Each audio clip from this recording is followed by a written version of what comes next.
Is this a joke or is it a warning? Right now, Trump's loyal base sees him as the greatest troll to have ever lived. But we don't need a troll running our country. We need a leader. This is not governing, this is ruling, and it needs to stop, and we need to take action. It has been a month since Trump took office, and so far, this is what's happened. Trump has fired thousands of hardworking federal workers, including non-taxpayer-funded positions, which means many of those fired will not actually cut any savings for our federal government as they've promised through these cuts.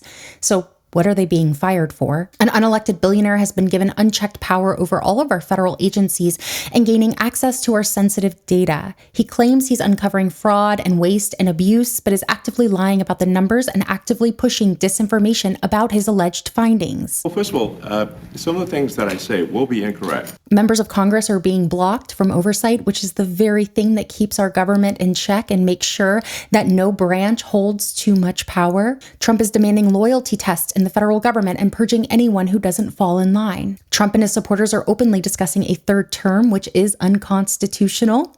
But he did say that if you voted for him this time, you wouldn't have to do it again. Cost of living is still high. He's doing nothing to help inflation, food prices, housing costs, and prices are just going up. He is working to dismantle the Department of Education, but has no plan for what comes next or where the funding will come from these schools who depend on it. Medicare, Social Security, these are all things that are under threat. He is crippling our national security. He has mistakenly fired nuclear and energy workers that he tried to hire back because he realized it was a mistake and somehow couldn't get in touch with them. He is making enemies of our allies and falsely blaming Ukraine for Russia's war. And for several days, while protests are breaking out, town halls are being flooded, and citizens are genuinely very fearful and concerned for the future since there seems to be no plan but to just dismantle the entire federal government and consolidate power to Trump. He's been spending our taxpayer dollars out golfing.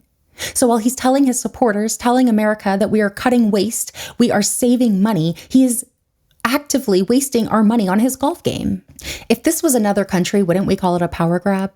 Wouldn't we call it a coup? Wouldn't we call it like it is? I know that we would. But for some reason, there are many people that still won't wake up to what this really is. I've seen so many people claim that Trump is just trolling. He's just joking. This is one big troll game to own the libs. And I'm just wondering what kind of president props up his entire administration on a game, on a troll, on something that will upset the American people, that will threaten our social security, our national security, our democracy as we know it. Even if this was all a joke, even if the chaos is not real and he's just trolling us, he is dismantling everything that makes America great.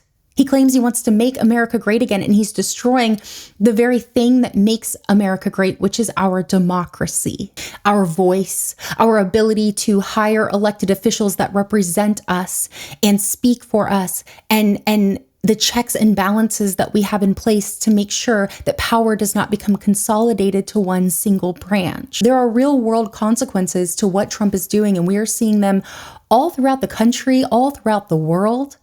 There are world leaders and other nations that are speaking out against this, that see what's happening.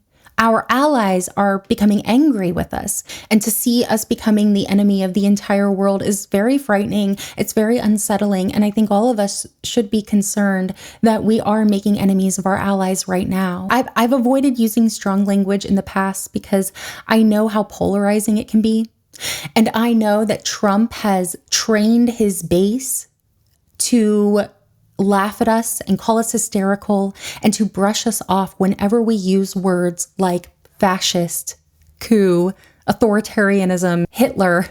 They have been trained to laugh at us when we use this language. And so I have avoided using the language, not because I didn't think it was happening, but because I wanted to speak to people in a way they could be willing to hear me out, a way that they could understand, because here I encourage productive conversations. But now is not the time to not be using strong language. Now is the time to speak up and call it what it is. There's active psychological warfare taking place within the United States, and it's coming from all around. It's coming from foreign nations, but it's also coming from our president and his administration and from Elon Musk.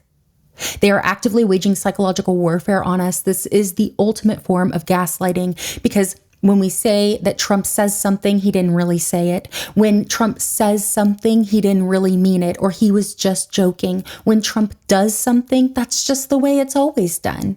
That's not unconstitutional, even when it's blatantly so. And they call us crazy and they say we're hysterical, and that is called gaslighting. Gaslighting is when you are attempting to make someone feel crazy for speaking about their reality, for acknowledging their reality, for using their eyes and their ears to see what's happening around them and call it out.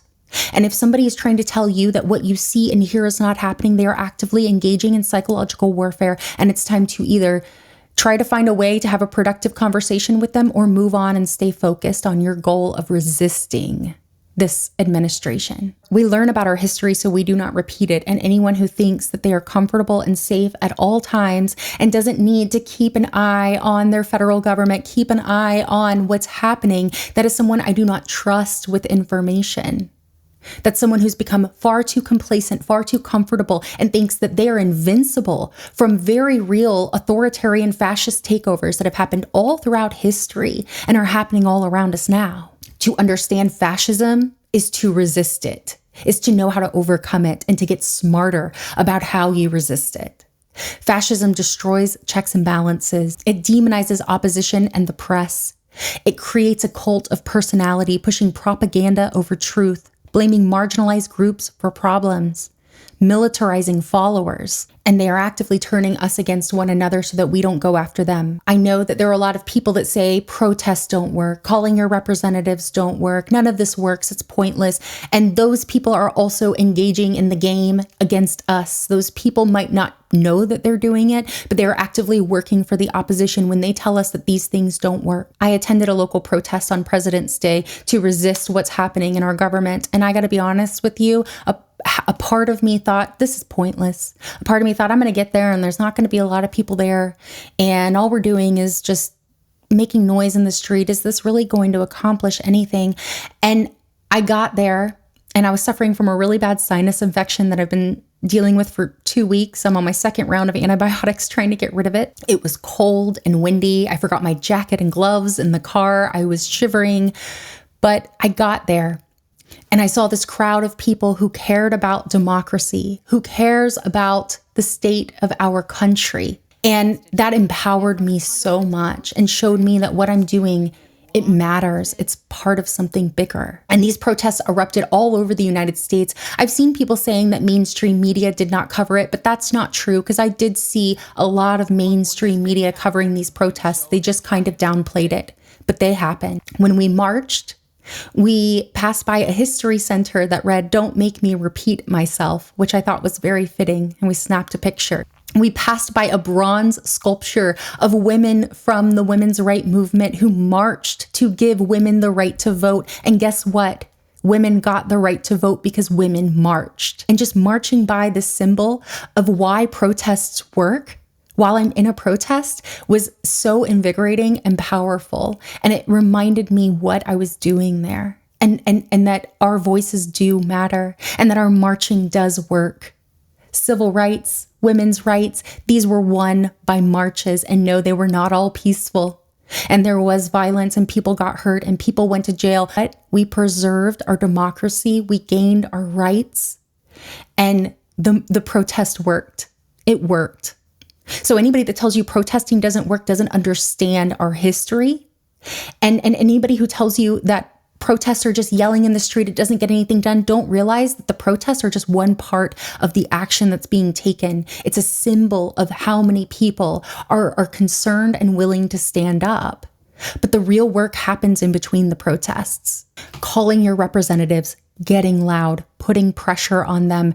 You don't leave them alone. You show up at their offices, you call them every day, you email them, you fax them, you send them letters, you put on town halls, you put on demonstrations, you find local groups who are already resisting, who are already fighting, and you join them because they need the numbers. There are so many of us, and Trump may have won this election, but 30% of voters sat this one out, and they did so because they were apathetic and they felt like their vote didn't matter. And that is how democracy dies, when we get apathetic and we think we don't have power.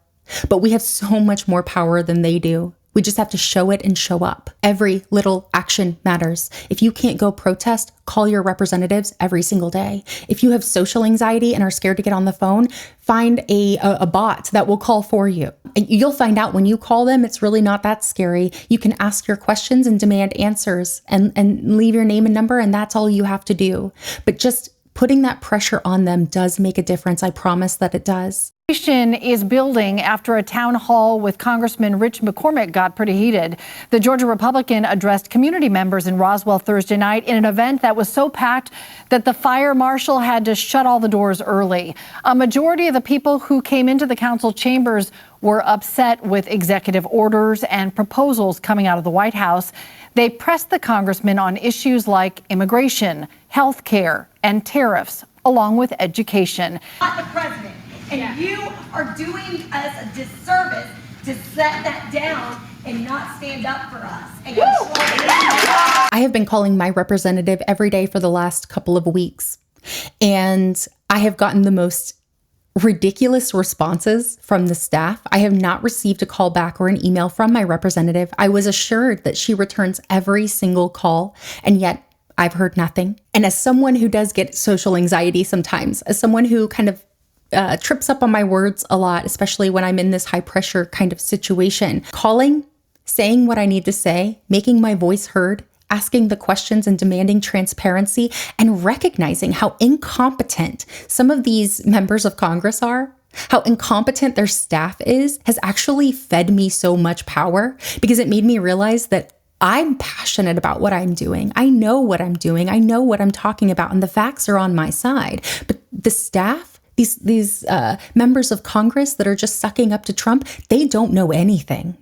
My congresswoman was afraid to debate her opponent. She won't return my calls, and she is actively hiding from her constituents. I see her Facebook page. I see how many people are angry, and I'm encouraging all of them to call, and they are calling. In one call, I asked the staff member who answered how my representative feels about the dismantling of the Department of Education. And they said, I don't know. I don't really have an answer for that. And I said, well, if the Department of Education is dismantled, where are these schools who receive federal funding going to get their funding from? And you want to know what that staff member told me? That it would come through a theoretical department. I don't even know what that means. And after that, they tried to rush me off the phone because they realized that they really messed up. I pressed harder and I said, what is a theoretical department? Can you explain that to me? Can you clarify? And they say, ma'am, I'm sorry. We've just got a lot of calls. We're really busy. Is there anything else I can do for you? And that is power. I tripped them up. They weren't prepared for that. They don't have answers to these questions, even though they should. And so I press further the next time I call and I say, isn't your job to answer for the representative when she can't answer herself? And they say, yeah. And I say, then how come you can't give me an answer to any of these questions? When I ask about the executive order that is consolidating power to the executive branch and eliminating checks and balances, they say, I haven't read that order. I don't know. And whether that's true or not, they are showing that they are incompetent. She can't answer my calls. The staff can't answer my questions. They're not giving me any answers. And so you know what I did? I contacted the news, the local news, and I said, hey, I'm a constituent of Diana Harshbarger, and she's not answering my calls. She's not responding. And there's a lot of people who are calling her every single day, and she's not answering. Can you please do a story on this? Can you please pressure her to speak up? Will that work? I don't know. But you know what? If it doesn't, then I'm going to escalate. I'll protest in my own town. I'll show up at her office. When my husband made his call to her office and he asked his questions and the staff wouldn't respond or give him answers to these questions, he pressed them. He said, this is your job. Answer my questions. When am I going to get a response? And you know what they told him?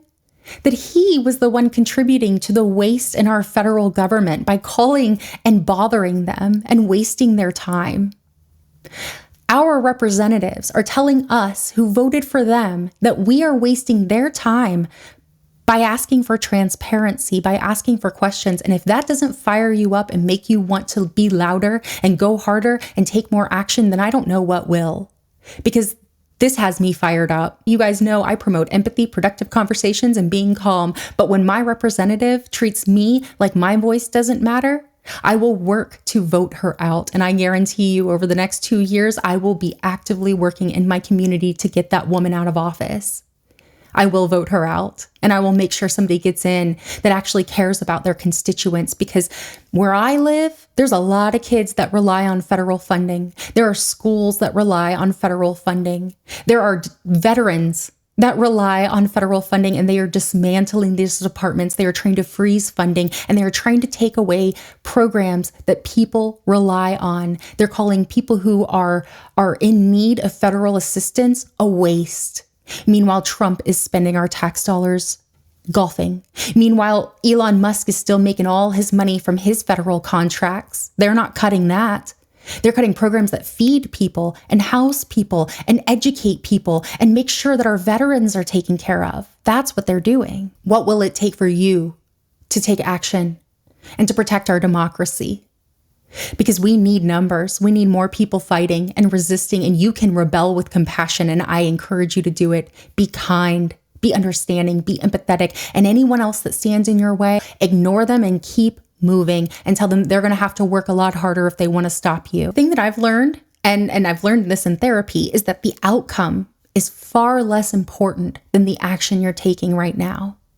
Because even if protests don't work, even if your demonstrations and calling your representatives, even if at the end of it, we lose it all, if our democracy is dismantled and it's taken from us, at the end of it, we can know for sure that we did everything we could to stop it. And I don't want to be apathetic and to get to the end of the road and to find out that what we feared most came true, and that I have to live the rest of my life with the regret that I didn't do enough to resist it, that I didn't take action, wondering if I had just worked a little harder and spoken out a little bit more, could I have changed things? And if we all have that attitude, imagine how much work we can get done. You can sit at home, you can feel apathetic, you can feel scared, you can spiral into anxiety, or you can channel that into action. And at least while you have the voice and you have the power, you can know that you're positively contributing instead of sitting at home spiraling out. So right now, I know that what I'm doing is important, even if it doesn't work. And that's a really important thing that I think we all need to keep in our mind. He's making us the enemy of the world. He's consolidating power to himself. He's propping himself up as a king, and he does not care about democracy, about checks and balances, about how this nation has always been run.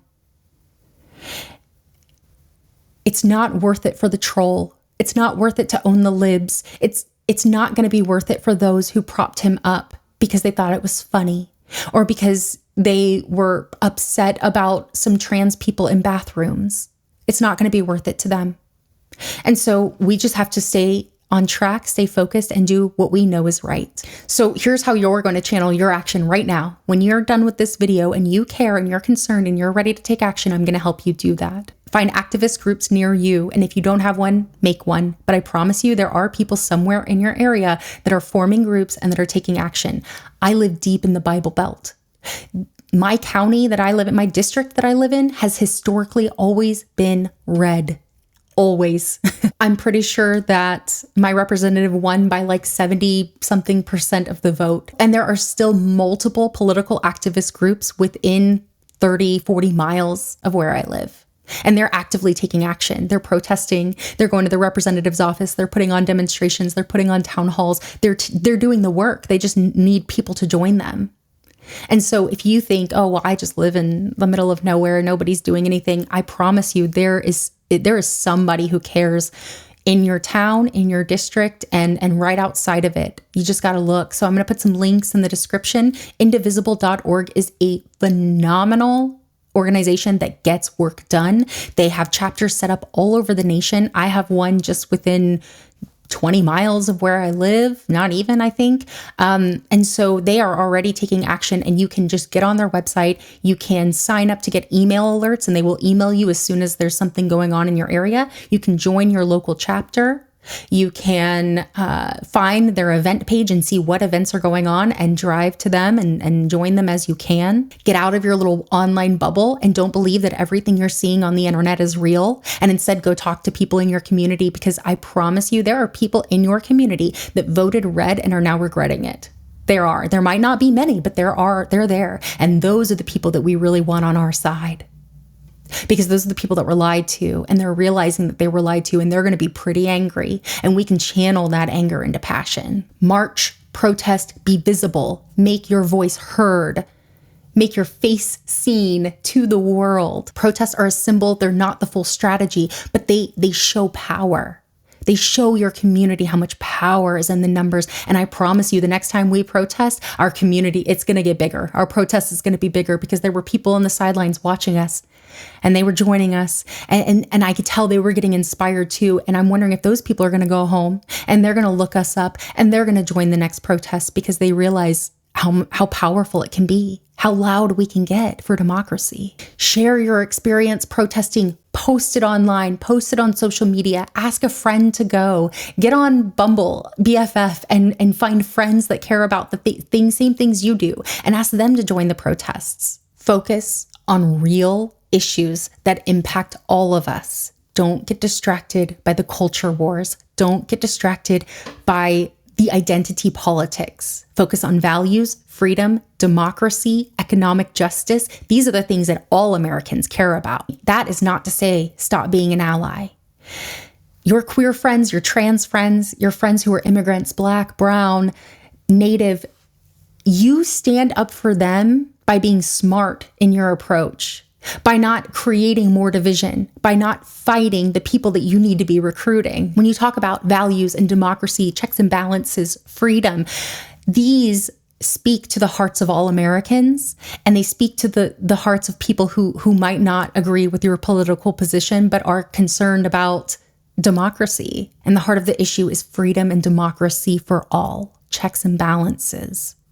Not consolidating power to a king, a president who calls himself a king and promotes the idea that he can break the Constitution, he can dismiss court orders, he can block out Congress people that represent you and are your voice and are your oversight to make sure that you can feel comfortable about what's happening in our government. Get creative, get loud, make your calls, and remember that Congress works for you. Remind them who they work for.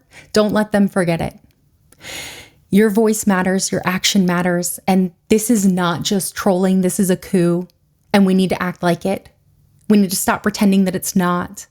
And I refuse to watch my country slide into fascism while everyone else is just pretending it's a joke, because it's not a joke. This is real. This is real life. And it's time to take action. So please take action with me. Do the right thing. Stand up for democracy. Remember who works for you. And remember that our government is in place to protect us, not to rule over us. Let's remind them of that.